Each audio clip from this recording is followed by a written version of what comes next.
Anna. That's the name my father always said with a kind of pride that felt like performance. Not warmth, not love, just a practiced intonation that fit neatly into his idea of what a daughter should sound like. Before we continue, please subscribe to the channel and tell us where you're listening from. For as long as I can remember, I've been the responsible one. The one who fixes the cracks before they show, wires the money before it's asked, smooths the edges of everyone else's disasters so the world can keep believing in the perfect little image of our family. And image was all he ever cared about. Not love, not honesty, not connection. Just the way things looked. His favorite word was prestige. He said it like a prayer. He polished it like a trophy. It wasn't just a word to him. It was oxygen. When Dad spoke, he never asked how someone felt. He asked what they'd think. When I was 7, he taught me to smile even when I wanted to cry. When I was 15, he taught me to apologize to people who hurt me because a family's reputation matters more than your feelings. And by 32, I'd learned the unspoken rule. My silence was his stage. 2 months before everything cracked open, the phone rang. His voice slid through the line, sweet and casual, the way it always did before a request. "It's not a big deal, sweetheart," he began, and I could already see the shape of what was coming. Just a little celebration dinner, Rotary friends, some business partners, classy, tasteful. You'd want to help out. Family contribution, you know. I could hear the rustle of papers in the background. That sound always meant the list was already made. Linens, catering, string lights, a jazz trio, champagne, some rented elegance that whispered wealth to people who pretended to believe it. And then, the real point. Just need about $2,200 to cover the final deposits. It's not much considering the importance of this night. You understand, right? I stared at the ceiling of my small apartment. Noah, my son, was at the kitchen table, humming while he built a Lego spaceship, unaware that his mother was being gently folded back into an old roll. "Is everyone pitching in?" I asked, even though I already knew. "You know your brother's still getting settled in New York, and your sister just had her second baby," he replied smoothly. "You're the most stable one right now." There it was, the invisible crown. Stability, the shiniest chain he ever put around my neck. I took a slow breath, trying not to let the bitterness bleed through. "Fine, Dad. I'll send it this afternoon." He hesitated. "Oh, and Anna, one more thing." My stomach dipped. It was never just one more thing. "You might want to leave Noah with a babysitter that night. It's a formal event. The guests expect a certain atmosphere. You know how kids can be." "You mean you don't want me to bring my son?" I said flatly. He cleared his throat. "He's a good boy, I know that. But this is a professional gathering. He just doesn't fit the image we're going for." The image, that perfect hollow word again. I wanted to scream, to remind him that Noah is my child, not some prop he gets to approve. But the silence between us was thick with years of trained compliance. So I just said, "Understood." That night, I wired him the money and typed "for your prestige" in the memo line. A tiny rebellion that he'd probably never notice. On the night of the dinner, I didn't dress up. I didn't drive across town. I took Noah to the park. He chased pigeons until his sneakers turned brown with dust. We shared ice cream. He laughed so hard he fell on the grass. For once, I didn't check my phone. But curiosity is a stubborn thing. Later that night, I opened social media. 50 photos. White tents and champagne towers. My father's face stretched wide in the smile he wore like armor. And then I saw them. My sister's toddlers, spaghetti smeared across their cheeks, running around near the buffet. Apparently they fit the image. I stared until the screen blurred. Noah wandered over with his stuffed dinosaur and climbed into my lap. "Why are you sad, Mom?" he asked softly. I forced a smile. "I'm not, sweetheart, just tired." He pressed his warm cheek against mine. That was the only real thing in the room. Exactly 1 week later, at 8:30 a.m., the phone rang again. "Anna, did you pay the bills this month?" My father barked, not asked. "What bills?" The house bills. Power's out, Wi-Fi's down, pool's empty. It's chaos. I thought you said you'd handle it. Something snapped. Wait, you think I was paying your utilities? Of course. You've always covered them. What's going on? For years I'd been quiet, reliable, predictable. But that morning my voice turned cold. For your prestige, Dad. Not this time. There was silence. Then the click of him hanging up. Minutes later, the calls started coming. Unknown numbers, no voicemails, just that steady, vibrating threat that said, "This isn't over." By evening, I finally picked up. "Miss Moore," a man's voice said smoothly, "this is Harold Morris, attorney representing Mr. Gregory Moore, your father." My stomach twisted. My father had hired a lawyer. "Yes, ma'am. He's retained my services to recover damages related to your failure to fulfill certain financial obligations." I laughed, not because it was funny, but because it was absurd. "Excuse me?" "Utilities primarily. Subsequent property damages, spoiled goods, reputational harm." "Reputational harm," I repeated. "He's suing me because he lost prestige?" "I'm just relaying the information, Miss Moore." I hung up and sat there staring at the wall. My father, the man I'd bailed out for years, was now threatening to drag me into court because I'd stopped paying for his mask. And somehow, I wasn't surprised. This was never about bills. It was about control. It had always been about control. That night, I sat beside Noah's bed, his nightlight casting soft stars on the wall. I thought about how my father used to call me his pride and joy when I brought home straight A's. How his pride always came with a price tag. He never said, "I love you." He said, "You make me look good." Now he wanted to make me look guilty. But something in me shifted. Quiet, firm, like a door closing. "You want prestige, Dad?" I whispered to the dark. "Let's see how much it costs you this time." And just like that, for the first time in years, I stopped being his safety net and started becoming something else entirely. The first thing I learned about my father when I was old enough to notice the cracks was this. He didn't raise his voice to make you fear him. He raised it to make sure everyone else could hear. Everything was theater with him, control dressed as concern, shame wrapped in family values. And that lawsuit? That was his spotlight. 2 days after the lawyer's call, a thick envelope landed on my doormat. Legal notice. The words sat there in black ink, pretending to be logic, but it was all theater. He was demanding compensation for emotional distress, property damage, reputational harm. Reputational harm.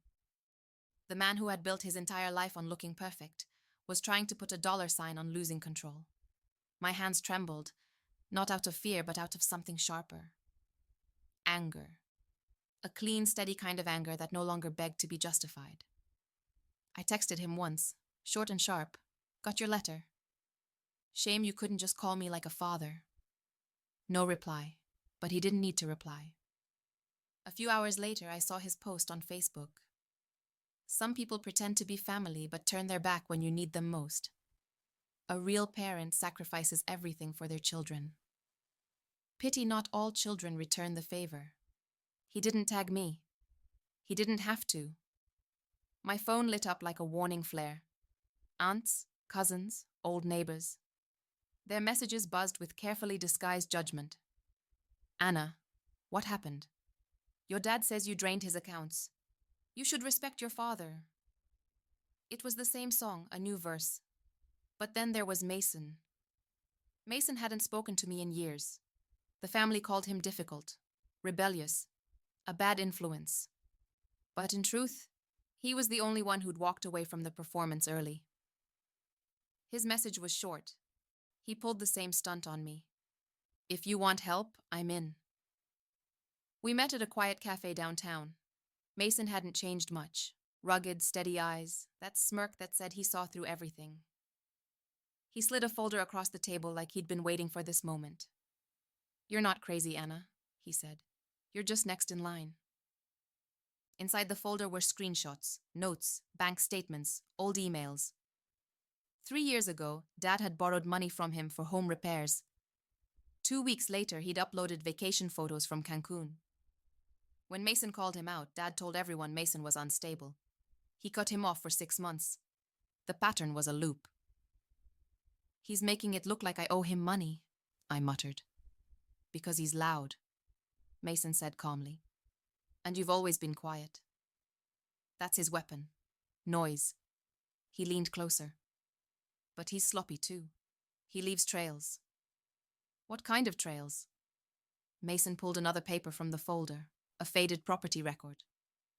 My eyes stopped cold on the address. My grandmother's house. The one he was living in. "Recognize it?" "Of course," I whispered. "That's Grandma Eleanor's house." "Right," Mason said. But here's the weird part.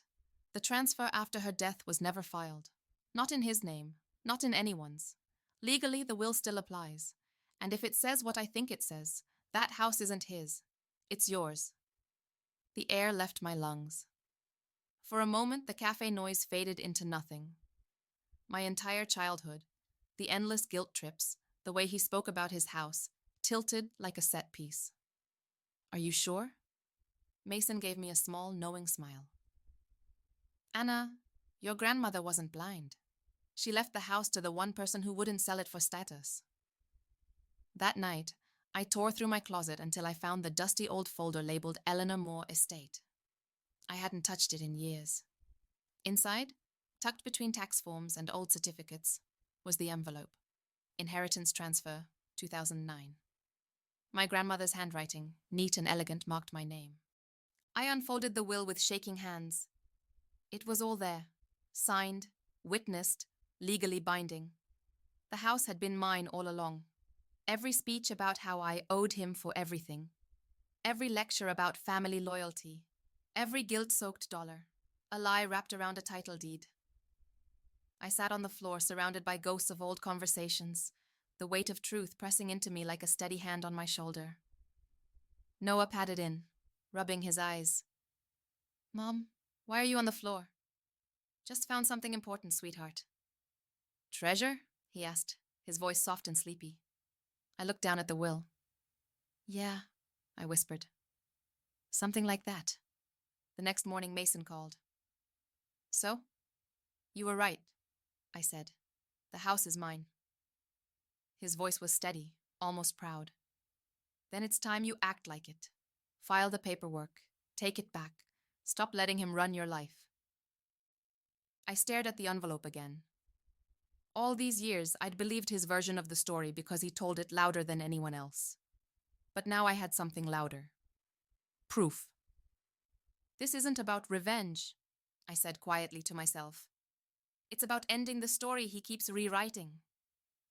And deep down, for the first time, I felt something I hadn't felt in years. Power. Not the kind that comes with control or manipulation. The quiet kind. The kind that can't be taken away. By the time the sun rose, I knew exactly what I was going to do. Filing the paperwork didn't feel like a war drum.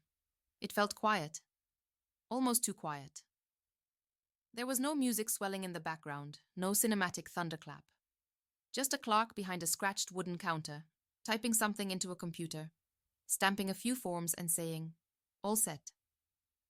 By 10:42 a.m., the house my father had used as his kingdom for over a decade was legally mine. I walked out of the recorder's office with a thin manila envelope in my hands. It weighed less than a paperback, but it might as well have been a mountain. Mason was waiting outside, leaning against his truck, holding 2 coffees and wearing that crooked half smile that said, "I told you so," without saying it. "It's done, isn't it?" he asked. I nodded slowly. "It's done." "Welcome to freedom, cousin," he said, raising the cup toward me. But freedom has a strange sound when it first arrives. It doesn't roar. It hums beneath your skin. It's steady, unfamiliar, almost unnerving. Because when you've spent your whole life bracing for impact, silence doesn't feel safe. It feels like the storm is just changing shape. And it was. 3 days later, my phone buzzed. Anna, my father said, syrupy sweet. The kind of forced cheerfulness that meant he smelled smoke but didn't know where the fire was yet. How's my favorite daughter? What do you want, Dad? He chuckled, pretending to ignore the sharpness in my voice. Just wanted to make peace. Let's not drag family into petty things. We're having a little get-together this weekend. Maybe you and Noah can come. Start fresh. There was something in his tone. Too smooth, too deliberate. He didn't know yet, but he knew something had shifted. Let me think about it, I said flatly. He laughed softly. Take your time, sweetheart, but remember, family's all we've got. That night, I opened my phone and felt my stomach drop. His Facebook post sat like a trap waiting for me. Imagine raising a child, giving them everything, only for them to stab you in the back. Some people inherit property but lose their soul. The comment section was a chorus of outrage and pity. Poor Greg. Ungrateful kids these days. How could she do this to her own father? It didn't matter that no one knew the truth. All they needed was his version, and they were ready to build a bonfire around it. Then came the knock on my door. 2 CPS agents, a man and a woman. They were polite, professional, but the weight of their visit made my lungs tighten. We received a report, the woman said gently. We just need to check on Noah. He'd done it. My father had actually reported me to child services. My father. The visit was short. They walked through the apartment, spoke softly to Noah, and left. One of them, the woman, turned at the door and gave me a look that said she understood more than she could say out loud. Sometimes, she whispered, these reports come from angry relatives. Don't let it shake you. But it did shake me. Not because I was scared of losing Noah. Because I finally understood that this wasn't about money anymore. It was war. Mason called the moment I texted him. He's trying to scare you back into obedience, he said flatly. Don't flinch. You have the deed, the law, and the truth. I just wanted to stop, I whispered. Then end it, Mason said simply. The eviction notice was cold and clean. No emotion, no apologies, just facts. Notice to vacate premises. Gregory Moore. The property located at 17 Willow Lane is under the legal ownership of Anna Moore. Current residents are required to vacate within 30 days of receipt of this notice. I didn't shake when I signed it. I didn't cry when I sealed the envelope. Because for the first time in my life, I wasn't reacting. I was deciding. 2 days after the notice was delivered, the silence began. He didn't call. He didn't post. He didn't send his lawyer. Nothing. But with him, silence never meant surrender. It meant calculation. The storm came on the 3rd night. My phone lit up with his name. I let it ring twice, 3 times. Then I picked up. You are a disgusting, heartless little girl, he hissed before I could say a word. After everything I've done for you, after every sacrifice, this is how you repay me? Throwing me out like garbage? I didn't raise my voice. I didn't even flinch. Don't you dare talk to me about sacrifice, Dad. You didn't lose anything. You took. I raised you, he shouted. I gave you everything. No, I said quietly.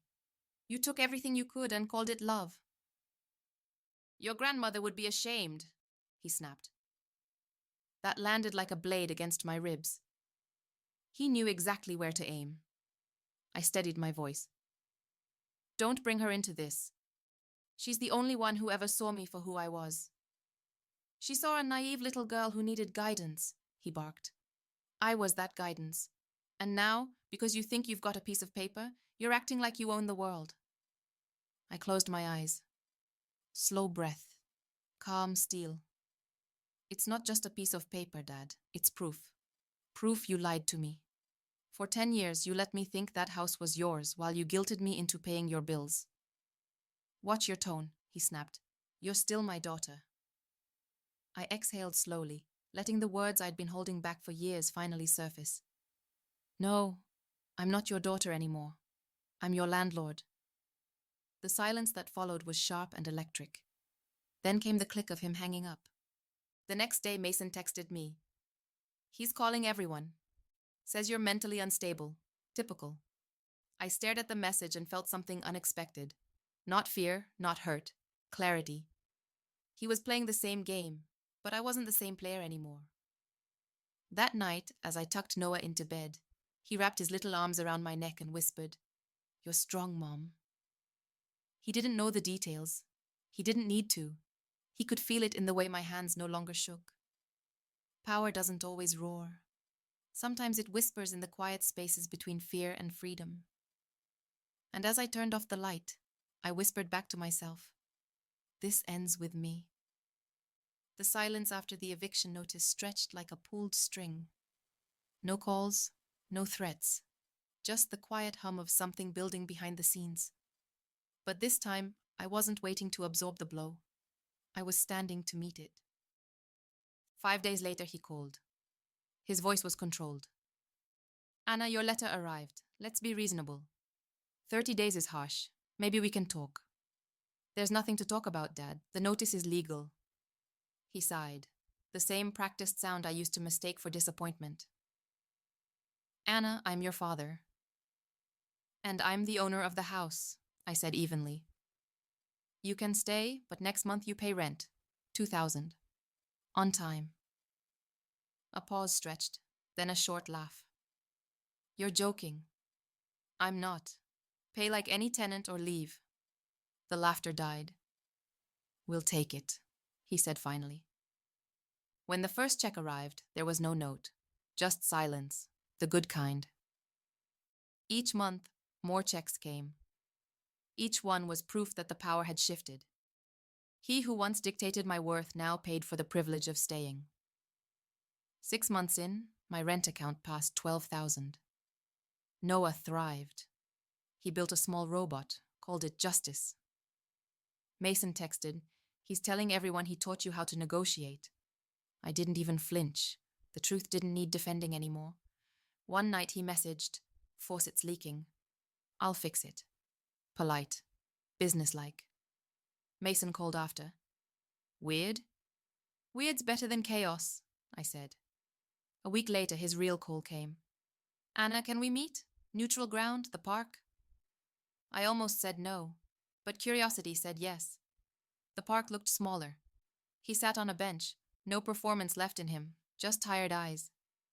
"You look good," he said. "You look human," I replied. We sat in silence, watching ducks float. For once, he wasn't directing the scene. "I can't undo what I did," he finally admitted. "Losing control didn't sit well with me." "You mean losing power," I corrected. He flinched but nodded. "Prestige was all I had. When you stopped feeding that image, I panicked." "Why the CPS report?" I asked. His voice dropped. "Stupid. Desperate. I wanted to scare you. I'm sorry." I didn't feel triumphant, just calm. "I'm not angry anymore. But I'm not going back." "I know. You shouldn't." We sat there, blood-bound but separated by truth. No reconciliation, no revenge. Just a line drawn clean. Weeks passed. Noah laughed louder. Mason came over often. Life softened. The storm was over. One afternoon, Noah and I sat under Grandma's oak tree. "Mom, are we happy now?" he asked. I smiled. "Yeah, sweetheart. We are." That night, I traced my grandmother's handwriting in her will. To Anna, who carried the weight of others with grace, may this house remind her she owns her peace. I whispered into the quiet, steady and final. "You used to drain me, Dad. Now you pay me." For the first time, the story was mine.